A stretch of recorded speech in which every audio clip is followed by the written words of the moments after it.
Hey, what's up you guys? Today I'm doing my October wrap up. This month I was a host for Trick or Treat-a-thon, which was very exciting and super fun, and I actually read quite a lot of books. Four books I will not be talking about this wrap up because I already made videos on them are The Dragon Reborn by Robert Jordan, which is book 3 in the Wheel of Time series, and Clockwork Angel, Clockwork Prince, and Clockwork Princess by Cassandra Clare, which is the second mini-series in the overall Shadowhunters series. I made a video on that, so if you're interested in those books, please check out those videos. I will leave the links to them in the description. But other than that, let's just get started. I have quite a lot of books to talk about, so if you enjoy this video, please leave a like, please subscribe, helps out my channel, and thank you very much for watching. The very first book I read was A Different Drummer by William Melvin Kelly, and this is a 1962 novel about an African-American man named Tucker Caliban. It is set in 1950s southern USA. One day, Tucker burns down his house, destroys his fields, and then leaves town with his family. And then the next day, all of the other black people in the entire town just get up and leave and go north. We then follow the perspectives of lots of different white people in the town and their reaction to this max exodus of the town. So I thought this was going to be a much broader story about the town as a whole and about the economic and social impact of all of the black people leaving. However, it was actually much more of a personal story. And all of the white people we follow have kind of a history with Tucker Caliban. They were kind of friends with him or his employer, stuff like that. And we follow them thinking about Tucker throughout his life and kind of what led up to the moment where he burns down his house. So I did still really enjoy it, but it wasn't what I was expecting. I do recommend it still though, and I would just say go into it with that expectation that it is a much more personal story and not really about like economics and sociology and stuff like that. It was a really easy read, and I quite liked all the characters. They were interesting because none of them, obviously they're white and it's the 1950s, so none of them actually think that they're racist. And in fact, there's one character who is a man who's trying to teach his son like not to use the N-word and to treat them with respect, and they are people as well. But at the same time, obviously, they have their own prejudices and stuff like that. That means they're actually not as perfect as they are trying to be. And then there's also some that are just racist. So it's an interesting read, and it was an interesting look into the time period. The next book I read was The Kraken Wakes by John Wyndham, and this is an apocalyptic sci-fi novel published in 1953 about aliens coming to Earth and causing the polar ice caps to melt and the sea levels to rise. So I have to just say right away, this is not about the Kraken, which I found very disappointing. I was so excited, I kept waiting for the Kraken to appear, and then I looked up on Wikipedia and I was like, wait, there's no Kraken? Like, that's just the name of the title. There's no Kraken, which I actually genuinely was annoyed about.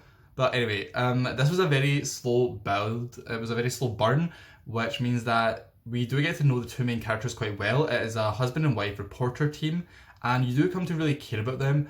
When you first see the aliens, they attack a town, and it is genuinely scary and quite horrifying. However, that kind of scene doesn't really repeat itself. That's kind of the one-off big scene with the aliens, and then after that, things kind of go a lot slower again, and the ending was rather anticlimactic in my opinion in terms of action. In terms of what the world looks like at the end of the story, obviously it is bad, but in terms of actual action for the plot, I thought it was kind of disappointing. So I did enjoy this. I think I gave it 3 stars, but it just wasn't really, again, it wasn't what I expected, because I expected the Kraken and then I expected this big dramatic ending, but that didn't really happen. So I did enjoy this, but it's not one I would really say as a must read or like a very highly recommended book. Next, I read The Kill Order by James Dashner, and this is a young adult apocalyptic dystopian novel, so very similar themes to the last one, and this is a prequel to the Maze Runner series, which obviously is a very famous YA series. So it follows a different group of characters from that series. It's set 13 years in the past, and it is about those characters surviving the solar flare attack on Earth and a resulting tsunami that floods New York City, and how they kind of escape from this situation. And the present day of the story, which is, like I should say, it's still 13 years ago, but I think the present day is like 12 years ago. They are attempting to make it to a government base to find what they believe is the cure to a deadly disease which is taking over the country. So I like reading about a very deadly pandemic which had like a 0% survival rate, because obviously, you know, the real world right now it's a pandemic, but we have a 99% survival rate, so it's not really the same thing. 0% and 99% is quite a large difference. And I just thought it was quite amusing when they would talk about, you know, masks and social distancing and quarantining, stuff like that. I thought it was quite fun to read about. I know a lot of people probably wouldn't want to read about that, but I thought it was quite fun. I like the flashbacks to when they were escaping New York and when the solar flares first happened. So like I said, that was about 13 years before the Maze Runner series, and then the present day is 12 years before the Maze Runner series. The flashbacks were my favourite part. I just thought they were really interesting, and the present day story was cool as well, but the flashbacks were kind of the most interesting part to me. I do have to say that my main criticism for this book is that the main character, Mark, had like no personality. He was kind of a blank slate. The rest of the characters were quite interesting, but the actual main character himself was rather dull, which I think happens quite a lot, which is weird. I feel like the main character is always the least interesting, but I don't know why that happens, but I did really enjoy this. I probably will read the other prequel at some point if I can. Actually, I think my library has it, so I probably will. But yeah, I just thought it was a really fun read, and it was fun to kind of compare to the Kraken Wakes, and there was a lot more action in this one, like a lot more action. Next, I read The Cauldron of Life by Caroline Logan, and this is the second book in a Scottish-inspired fantasy series, and I thought this book was even better than the first. I really liked the first book, but I only gave it 4 stars. This one was a 5-star read for me. In this book, the characters are on a mission to save Harris, who was captured by the Fae Queen at the end of book 1, and the characters then kind of get split up and go off on their own little journeys, but with this overarching theme of trying to save Harris. So I compared book 1 to Percy Jackson in some ways, just the way that they kept bumping into different mythological creatures and stuff, but this one was much more like the worlds of Holly Black or Cassandra Clare, and I really enjoyed it. So we get a lot more world building, we meet a lot of different Fae creatures, and we go into kind of the world of the Fae and the kingdom of the Fae, which I thought was super cool. We also, which I was not expecting, go into the world of demons, which I loved. I thought that was really cool. I loved the demon characters in a demon setting, and I loved how the author mixes real world myth and legends with her own kind of twists, and she also opens the world up a lot more beyond the kind of Scottish-inspired land that the main characters live in. We learn about different countries in this world as well, which I just thought was really cool. So all the characters are great in this series. However, one little complaint I had was that because they're split up, there isn't as much banter and kind of relationship building between them all as there was in the first book, because everyone's kind of in their own little groups. However, that's just a minor criticism. Like, I still really enjoyed it. We also get a new character called Malik, who is a demon, and he was such a great addition to this story. I thought he was really interesting, and I don't want to give any spoilers, but he has like a very interesting background. I'll just leave it at that. He was a great addition to the story, and I am really glad he was there. Like I said, I can't recommend this story enough. I give this 5 stars, so I really am excited for book 3, which hopefully is coming out next year, I'm assuming. And yeah, just definitely check out this story if you're into, you know, YA fantasies and Holly Black, Sandra Clare, that type of story, because this is a really great one. Next, I listened to The Only Good Indians by Stephen Graham Jones, and this is a Native American author, and the story is very much rooted in Native American culture. So the main group of characters 10 years ago shot and killed a group of elk that they were not supposed to, including a very young baby elk, and in the present day they are perhaps being haunted by this very elk.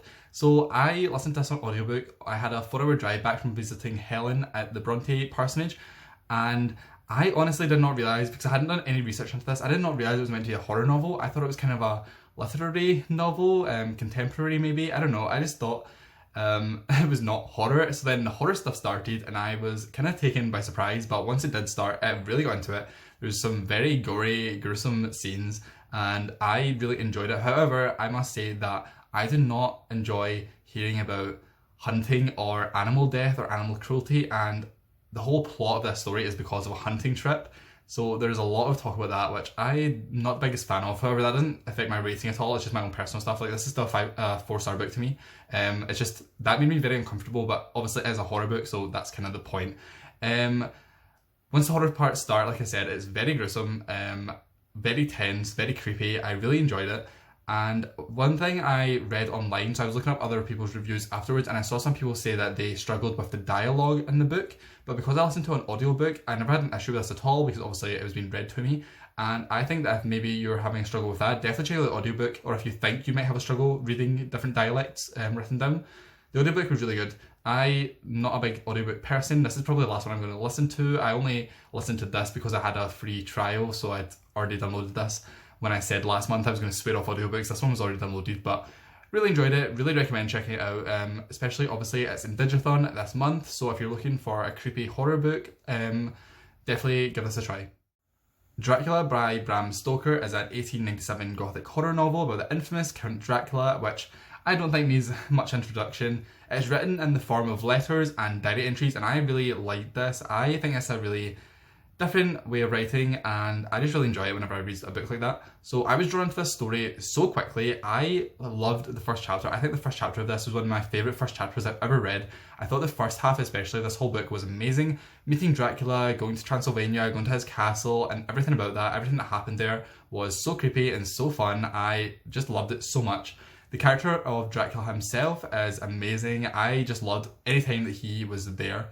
The second half, however, was a little bit slower to me, and I think the main point of this was because Dracula was not in the story as much. We are much more focused. Well, it's never written from Dracula's point of view, but the human characters that are writing the diary entries and stuff aren't with Dracula in the second half. They are planning to kill him and destroy him because of things that he has done, which I will not say, but obviously, you know what vampires do. Because Dracula just wasn't there as much, there is still a lot of drama, but I just thought it wasn't, I don't know, I wasn't as compelled and I wasn't as interested as I was at the first half. I do really recommend this though. It was such a creepy, classic horror story. Like, I definitely will reread it as well. I just loved that first half so much. It took me right into the mood, and I definitely want to read more vampire stuff. Now, obviously, you know I like vampire stories. I'm not going to mention the name of it. But this was such a super fun Halloween read, so I definitely recommend it. And it's quite an easy classic to read, I think, as well. The language was not very complex or anything like that. So if you're not super like into classics, this one's kind of more recent as well. You know, 1897 isn't that long ago, actually. So I just really think everyone should give this a try because I loved it. And then finally, ending on a bit of a low note actually, I read Best Ghost Stories, which was a collection of ghost stories by Charles Dickens, and I didn't really have any strong opinions on these one way or the other. I gave it 2 stars. It didn't give me any sort of emotion at all. I actually didn't even finish it. There's a few, I think there's like 3 or 4 stories that I didn't read. One of them was A Christmas Carol, which I knew I was going to skip because I want to read that actually at Christmas, but the other ones I just couldn't be bothered reading anymore. The one story I do highly recommend though was called A Madman's Manuscript, and it's very unlike any of the other ones. It's very unlike most Dickens, I think. I haven't read that much Dickens, but from what I know and from what I have read, I read Great Expectations.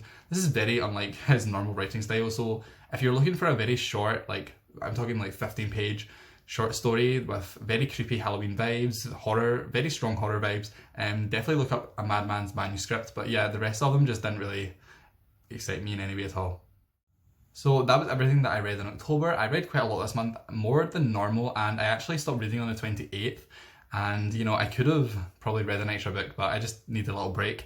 And I think that is down to the power of a Trick or Treat-a-thon. So if you took part in Trick or Treat-a-thon, thank you so much.